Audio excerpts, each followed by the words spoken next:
Hi, my name is Alusain Barry. Welcome to this lesson on differentiation on higher derivatives. In the earlier lesson, we discussed the idea of higher derivatives and their importance in the following sections, where we talk about increasing and decreasing functions, and where we look at curve sketching and so many other areas of application of differentiation. In this section, we are going to solve some examples of applying the idea of higher derivatives. Let's get some space here.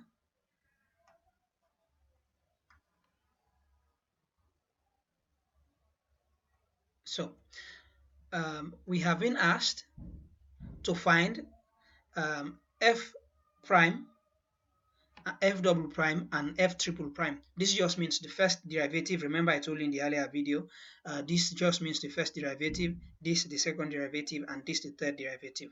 Okay, so we are asked to find the first, second, and third derivative for the following functions where applicable. Okay, maybe some of for one of the functions as we have here, it's just the second derivative, and that's it. Okay, now we say solution. The first problem we have, we have a function in x is equal to 2x squared minus 7x plus 5. Okay, so f prime, so in fact let me put dy dx just so you know it's the same thing. Dy dx, which is the same as f prime of x, is, we find the derivative.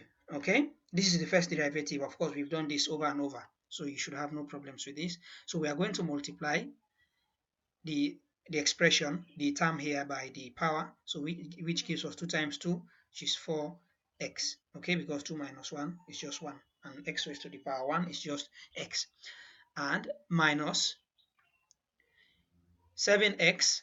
The derivative for 7x is 7. Okay, remember we are multiplying the power with the expression, and then we are subtracting 1.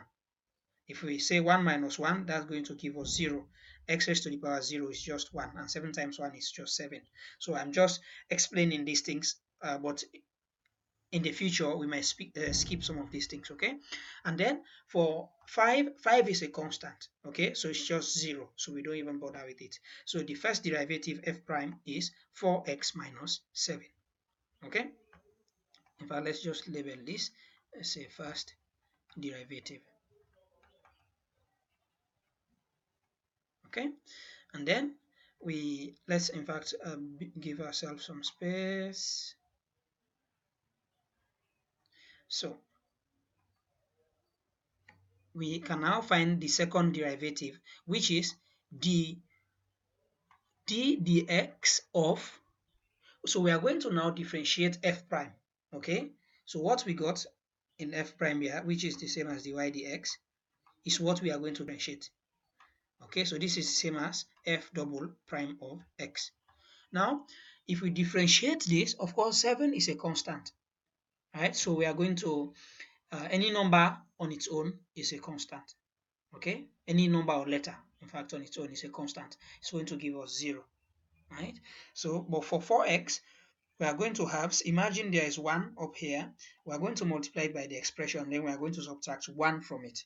If we do that, here is going to be 0, so and then x is going to be left going to be 1, because any number raised to the power 0 is just 1, and 4 times 1 is just 4, so we are going to be left with 4, right?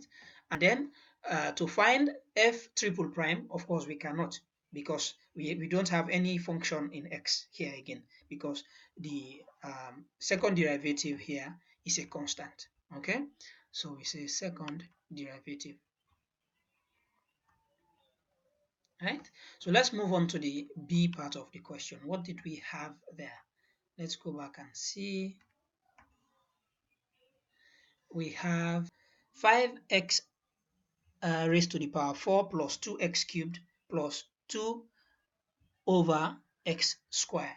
Okay, 2 by x squared. So now let's come down a bit.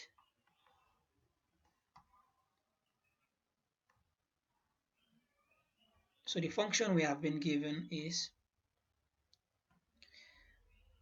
5x raised to the power 4 plus 2x cubed plus 2 by x squared. Okay, of course, as you can imagine, even though it's not said, this is y equal to, right? So what we are going to do, solution, um, we are going to find the first derivative. Let's in fact get used to using the primes. Okay, f prime, which is the first derivative, is going to be, we are going to differentiate each of the terms.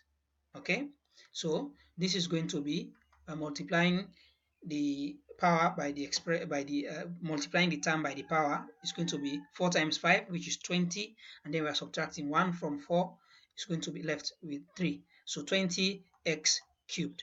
Okay, plus, we are doing the same with the second term. We are multiplying the power or the expression by the term by 3, and then we are subtracting 1 from the power. Okay, so this is going to be 3 times 2, 6, raised to x raised to the power 2, because 3 minus 1 is 2, plus we have here. Now this is an interesting one. Okay, now always when you see these sorts of functions, if you have a fraction 1 over x squared, for example, this is the same as, according to the laws of indices, 1 times x raised to the power minus 2. This is the same. Okay, when we talk about indices, we'll go into more details with this. Whenever you see these sort of functions, just raise it up and change the sign to a minus. Okay, so therefore we are going to have here, so if we find the derivative of 2 times x squared, let's just do minus x squared, because we've now raised it up. Okay, so this is going to be 2x raised to the power minus 2. So we are going to do the same thing. We are going to multiply the expression, the term by the power, which is minus 2, and then we are subtracting 1 from the power. Okay, so minus 2 times 2, we know that plus times minus is minus, so in fact let's wipe this off. That was an error. This positive sign, it should be negative. So we have minus, we can now say 2 times 2 is 4. Okay, x minus 2 minus 1 is going to give us minus 3. Okay, so this is f prime. Now we can go on and find the second derivative. Remember, this is the first derivative, and then the second derivative, which is f double prime. Remember, this is the derivative of the first derivative, okay, which is dy dx here. So f double prime of x is going to be equal to, we are now going to differentiate this function. Okay, so this is going to be, we are going to multiply, we are using the same ideas. We multiply the whole term by the power, 20 times 3, which is 60, times x, we are going to minus 1 from the power, it's going to be left 2, plus here we have 2 multiplied by 6, it's going to give us 12, and 2 minus 1 is going to be just 1, which is just x raised to the power 1 is just x. Okay, and then we put our minus sign, and then here, no, of course this is now going to change, because we are going to multiply minus 3 by the whole term, which is minus 4x. Okay, so minus times minus is going to be plus, and 3 times 4 is 12, and then we are going times x raised to the power, because now anytime we do this, we minus 1 from the power. So this is going to be minus 1 minus 3 minus 1 is minus 4. Okay, so this is our second derivative. And then we can now find the third derivative by differentiating the function we have in the second derivative. Okay, so this is going to be 2 times 60, which is 120 times x, because remember we are going to minus 1 here, and 2 minus 1 is just 1, x raised to the power 1 is just x, plus here this is going to be left as 12. Here is going to be now minus, because minus times plus is minus 12